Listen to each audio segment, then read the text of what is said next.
You just got a medical bill for $2,000 and you know you can't afford it. So, what happens if you simply don't pay it? Does it automatically go to collections? Can it ruin your credit?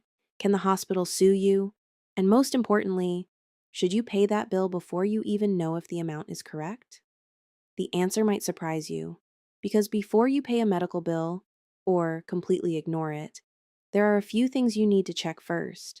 First, don't panic. Getting a medical bill does not necessarily mean the amount on that bill is the amount you actually owe. If you have insurance, you should have an explanation of benefits, or EOB. And let me make this very clear, an EOB is not a bill. It's basically your insurance company's explanation of how your claim was processed, what was charged, what the plan paid, what was applied to your deductible or coinsurance, and what your plan says you may owe. So if you get a $2,000 medical bill, don't immediately pull out your credit card. First, compare that bill with your EOB. Here's what I want you to look at. Look at the date of service, look at the provider, look at the services that were billed, and most importantly, look at the amount your insurance says is your responsibility.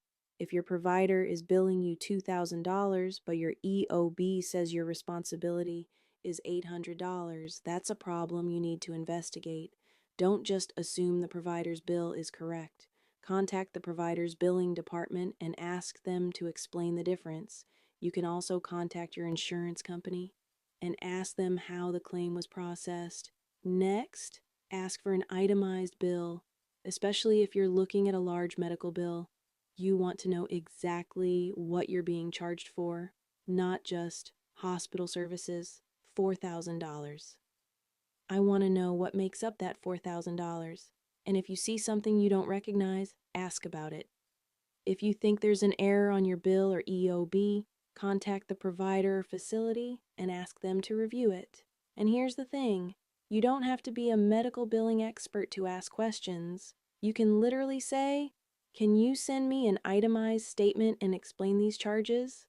That's it. Now here's where things get really important. If this bill came from an emergency room or certain out-of-network care connected to an in-network facility, you may have protections under the No Surprises Act. The federal law protects people with most private health insurance from certain unexpected out-of-network bills, including many emergency services and certain out-of-network services at in-network facilities. So if you walked into an in-network hospital and suddenly received a huge bill from an out-of-network provider you didn't knowingly choose, don't just assume you have to pay the entire thing. Investigate whether the No Surprises Act applies to your situation. And this is exactly why understanding your insurance matters. Now, let's say the bill is legitimate. Your insurance processed it correctly, you checked everything, and you really do owe the money. What now? Ask the hospital about financial assistance. Some nonprofit hospitals are required to have written financial assistance policies for emergency and medically necessary care, including eligibility requirements and how to apply. So don't assume that the number on the bill is automatically the final number you're stuck with. Ask, "Do you have a financial assistance program?" And ask, "Can you send me the application?" You may also be able to negotiate a payment arrangement depending on the provider. The key is to communicate instead of disappearing. Now let's answer the question everybody wants to know. What happens if you just don't pay? The consequences can vary depending on the provider, the debt, your state, and how the account is handled. A provider may eventually send the account to collections. And once a debt is in collections, there can be additional consequences. But here's where things get really interesting. You may have heard that medical bills can't go on your credit report anymore, and there actually was a federal rule that would have made that true.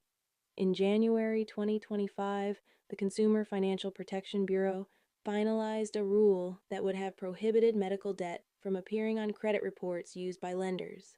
But just a few months later, in July 2025, a federal court vacated that rule, so that federal protection did not remain in effect. And that's important because I don't want you making a financial decision based on an old TikTok or Facebook post saying medical debt can't affect your credit anymore. That isn't a safe assumption.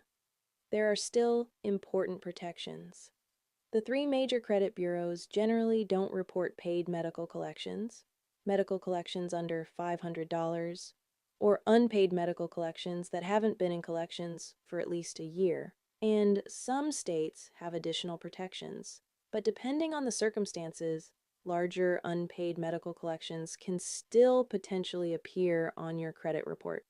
So, if you can't afford your medical bill, don't just ignore it, because you heard medical debt doesn't count anymore. Instead, find out what you actually owe, ask about financial assistance, ask about payment options, and understand what happens if the account is sent to collections. The goal isn't to scare you into paying a bill you can't afford. The goal is to make sure you understand your options before you make a decision. So if you have a medical bill sitting on your counter right now, here's what I want you to do. Number 1, get your EOB. Number 2, compare the EOB to the medical bill. Number 3, ask for an itemized statement if you have questions. Number 4, check whether you may have protections against a surprise bill. Number 5, if you legitimately owe the money, ask about financial assistance or payment options. And whatever you do, don't ignore the bill just because you can't afford it. Not being able to pay the full amount today doesn't mean you have no options.